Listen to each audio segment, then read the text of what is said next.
मैं Pankaj Yadav, assistant professor drawing and painting, government college Deogarh, Rajsamand से आप सभी विद्यार्थियों का आज की कक्षा में स्वागत करता हूं। हमारा जो चैप्टर चल रहा है वह है अजंता गुफाओं की चित्रकला। तो आज इसकी 6th क्लास है, मतलब पार्ट 6 है ये। और जो टॉपिक चल रहा था वह हम पढ़ रहे थे गुफा संख्या 9 के चित्रों के बारे में। और आज हम पढ़ेंगे उसके आगे की बात, गुफा संख्या 9 के चित्रों की विशेषताएं, खास बातें। सबसे पहले आप चित्र देख लीजिए, पास में चित्र है। बिना चित्र देखे आप समझ नहीं पाएंगे मैं क्या बताना चाह रहा हूँ। आप इसमें रंग देख सकते हैं, आपको दिख रहा होगा कि कुछ स्तंभ बने हुए हैं। स्तंभों पर आपको दिख रहे हैं कि कुछ चित्र हैं। जो चित्र हैं वो भगवान बुद्ध के चित्र आपको दिखाई दे रहे हैं। ठीक है, ये भगवान बुद्ध के वैदिक रूप है, दार्शनिक रूप के चित्र हैं ये, मतलब उनके जीवन काल के ही चित्र हैं। अब इनकी खास बातें देखते हैं। ये चित्र गुप्तकालीन चित्रों से भिन्न है, कि गुप्त काल में जो चित्र बनते थे उससे थोड़े भिन्न हैं। मतलब यहाँ पे दूसरे समय के राजाओं की कला का असर है। अब भिन्न है तो भिन्न किसी कारण से कहा गया। तो क्यों कहा गया है भिन्न? क्योंकि इन चित्रों में केवल 4 रंगों का ही प्रयोग हुआ है। केवल 4 रंगों का प्रयोग यहाँ दिख रहा है, आपको भी दिख रहा होगा, फिर भी मैं बता रहा हूँ। काले रंग का, पीले रंग का, हरे रंग का और हिरोंजी। हिरोंजी मतलब लाल भूरा रंग जो होता है वो हिरोंजी रंग है। तो इन ही रंगों का इस्तेमाल यहाँ किया गया है। और दूसरी बात कैसे भिन्न है कि सभी आकृतियों के चेहरे एवं मुद्राएं एक जैसी हैं। आपको इस पिलर में मैंने ये जो एरो का निशान बनाया है, फर्स्ट पिलर में, इसमें दिख रहा है बुद्ध भगवान खड़े हैं। दूसरे पिलर में भगवान बुद्ध लगभग उसी मुद्रा में खड़े हैं। तीसरे पिलर में भी भगवान बुद्ध लगभग उसी मुद्रा में खड़े हैं। अब मुद्रा से क्या तात्पर्य है? एक सेकेंड।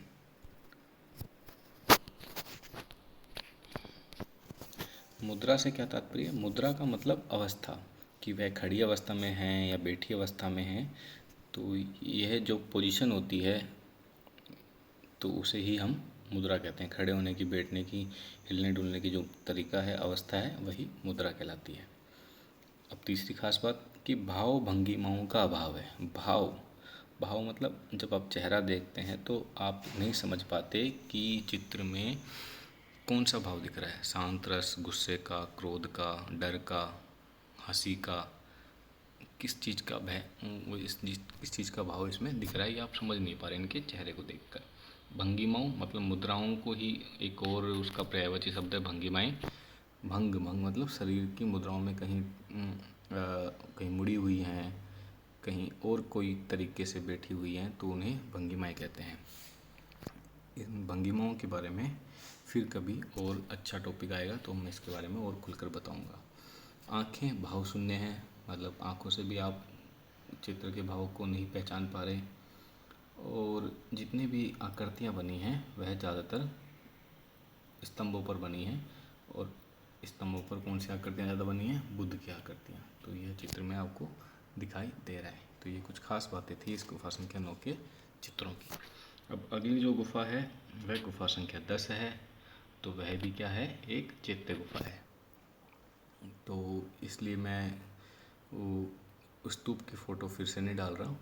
मैं यहाँ गुफा का बाहरी रूप दिखा रहा हूँ। आंतरिक रूप तो लगभग गुफा संख्या 9 के आंतरिक रूप जैसा ही है। अगर आपको याद नहीं है तो मैं एक बार फिर से आपको दिखा देता हूँ। यह स्तूप जो है, लगभग यहाँ भी ये स्तूप है, वही घोड़े की नाल के समान बनावट है, वही पिलर्स हैं, लगभग वैसा ही है। थोड़ी विशाल गुफा है, बस इतना फ़र्क है। तो यह बाहर से है गुफा संख्या 10। यह पहले नहीं थी खिड़कियाँ और ये सब लकड़ी की, कांच से। यह बाद में सुरक्षा की दृष्टि से, इन गुफाओं की सुरक्षा की दृष्टि से ये सब चीज़ें बना दी गई हैं। तो यह देख सकते हैं आप कितनी भव्य है और कितनी विशाल है। हम देखते हैं यह कितनी विशाल है।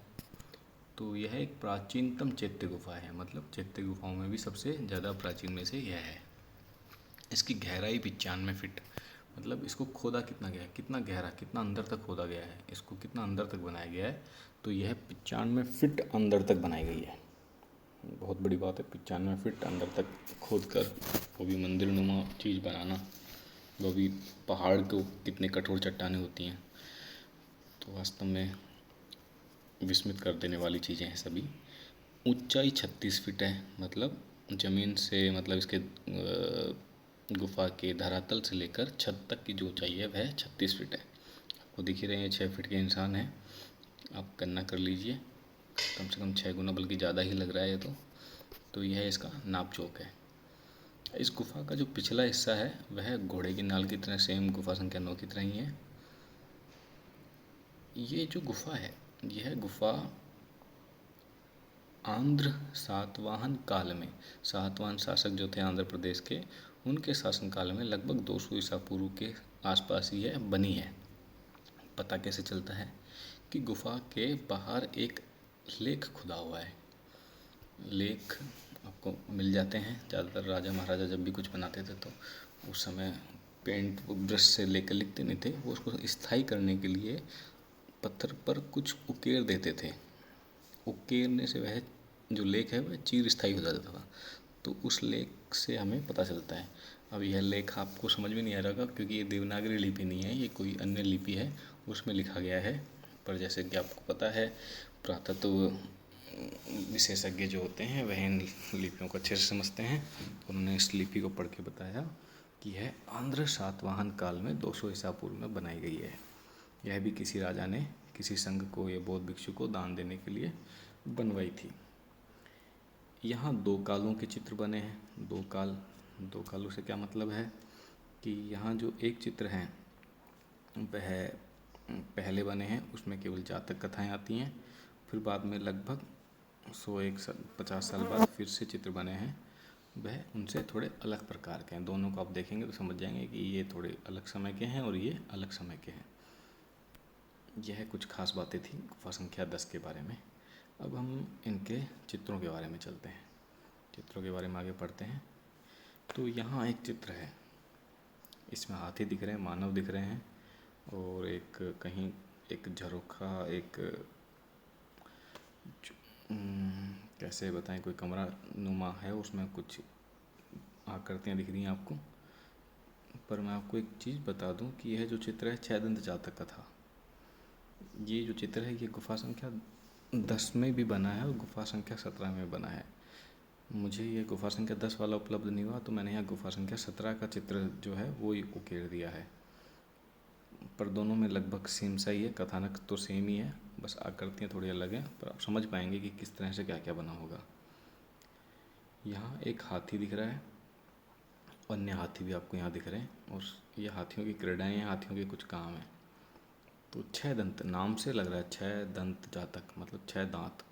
हाथी के तो वैसे 2 दांत होते हैं, पर भगवान बुद्ध ने पूर्व जन्म में एक बार हाथी के रूप में जन्म लिया था और उस समय उनके 6 दांत थे। तो यह 6 दंती जातक कथा है। मैं आपको कथा के बारे में बता दूं पहले तो आपको समझने में आसानी होगी कि कहानी कुछ इस प्रकार थी कि भगवान बुद्ध ने 6 दंती हाथी के रूप में जन्म लिया था और उनकी 2 पत्नियां थीं। उनकी जो 2 हथनी थी वो 2 पत्नियां थी उनकी। एक का नाम था चुल सुभद्रा और एक का नाम था महासुभद्रा। तो जो चुल सुभद्रा थी और महासुभद्रा थी, चुल सुभद्रा को लगता था कि जो 6 दंती है वह महासुभद्रा को ज़्यादा प्रेम करते हैं, तो वह महासुभद्रा से जलती थी और इस जलन के साथ ही वह अपनी देह त्याग देती है। और जब उसका अगला जन्म होता है तो वह काशी के राजा की पत्नी बनती है और उसे अभी भी याद है कि उसके पूर्व जन्म में किस प्रकार 6 दंती एक हाथी था और वह उसकी बीवी थी और वह उसके साथ किस प्रकार से भेदभाव करता था। तो वह एक व्याघ्र को हायर करती है, व्याघ्र मतलब शिकारी को हायर करती है और उस शिकारी को कहती है कि जाके मुझे उस 6 दंती के 6 दांत ला के दो, मतलब उसको मार दो। वह शिकारी जाता है, वह उसका शिकार करता है, पर जो 6 दंती होते हैं वो तो भगवान बुद्ध के ही रूप हैं, तो वह समझ जाते हैं कि जो शिकारी आया है किस पर्पज से आया है। तो वह खुद ही उस शिकारी के पास जाके अपने 6 दांतों को समर्पित कर देता है और अपना जीवन त्याग देता है। जब वो 6 दांत रानी के पास पहुंचते हैं तो रानी को बहुत ग्लानि होती है कि उसने अपनी ईर्ष्या के कारण ऐसे ऐसे एक महान हाथी का जीवन समाप्त कर दिया और वह मूर्छित होकर गिर जाती है। तो कुछ इस तरह का घटनाक्रम है इस पूरी कहानी में। हम देखते हैं कि गुफा संख्या जो 10 है उसकी 6 दंती कथा के चित्र में क्या क्या बना है। तो ये मैंने पीछे वो चित्र एक तरह से लगा दिया है ताकि आप समझ पाएँ जो मैं बताऊंगा। तो चित्रकार ने हाथियों को जल क्रीड़ा में मगन दिखाया। 2-3 तरह के चित्र बने हैं दीवार में, ऐसा नहीं कि एक ही चित्र उसी में सब कुछ है। यहाँ भी हाथी कुछ कर रहे हैं, यहाँ हाथी कुछ कर रहे हैं, यहाँ राजा रानी कुछ है। तो अलग अलग जगह पे अलग अलग इस कहानी से जुड़े हुए चित्र बने हैं। तो एक चित्र में हाथी जल क्रीड़ा में मग्न है, दूसरे चित्र में आसपास बहुत सारे प्रकार के वृक्ष वहाँ लगे हुए हैं, वृक्षों को बनाया है चित्रकार ने। यहाँ 6 दंती क्या कर रहा है, अपनी पत्नियों को कमल पुष्प दे रहा है। कमल पुष्प, एक घटना हुई थी उसमें गलती से क्या होता है कि वह जब एक पेड़ से टकराता है तो पेड़ की पत्तियां तो महासुभद्रा पर गिरती हैं और पेड़ पे जो चींटियां होती हैं वो चुल सुभद्रा पे। तो इस तरह से चुल सुभद्रा छोटी छोटी बातों पे ईर्ष्या करती थी। तो ऐसी घटना ही इनमें कहीं कहीं चित्रित हो रखी है। एक चित्र में अन्यत्र किसी जगह पे शिकारी को 6 दंती हाथी पर निशाना लगाते हुए दिखाया गया है, बनाया गया है। शिकारी को व्याघ्र कहा गया है। चित्र में 6 दंती को स्वयं को व्याघ्र को समर्पित करते भी दिखाया है कि वह खुद अपने सामने उसके खड़ा है जाके और शिकारी उसके 6 दांत निकाल लेता है। दूसरे चित्र में कहार को कंधों पर उसके जो दांत हैं वह लाद कर ले जाते हुए दिखाया। विशाल हाथी के दांत काफ़ी भारी होते हैं तो कहार की ज़रूरत होती है। कहार क्या होते हैं, कहार एक जाति होती है, एक व्यवसाय होता है जिसमें यह क्या करते हैं कि यह डोली उठाते हैं। आपने देखा होगा शादी ब्याह में डोली, तो जो डोली उठाने का जो काम करते हैं उन्हें कहार कहते हैं। तो यहाँ पे ये जो कहार हैं, कहार लोग हैं, यह कंधे पर हाथी के दांत उठाए हुए हैं। एक अन्य चित्र में वहीं पर काशी राज की जो रानी है उसको मूर्छित होते हुए दिखाया है और राजा उसको सहारा प्रदान कर रहा है। और एक जो उसके पास में एक जो दूसरी दासी है वो काफ़ी घबराई हुई खड़ी है और एक दासी के कदम चलते हुए से बनाए कि वो भी रानी को संभालना चाह रही है। तो इस प्रकार का मतलब काफ़ी सुंदर चित्र यहाँ दिखता है। अब एक अगला चित्र है उसके बारे में बात करते हैं। यह चित्र है जुलूस का दृश्य। यह मैंने आपको पहले बताया था गुफा संख्या 9 में स्तूप पूजा का चित्र था कुछ इसी प्रकार का। यहाँ जुलूस का चित्र है। यह ब्लैक एंड वाइट में हमारे सामने, कलर में मुझे प्राप्त नहीं हुआ। तो इसमें क्या है, चित्र जो है गुफा की बाईं दीवार पर उल्टे हाथ की ओर बना हुआ है। इसमें बोधि वृक्ष व स्तूप की उपासना हेतु राजा और उसका दल जा रहा है, स्तूप की पूजा करने जा रहा है।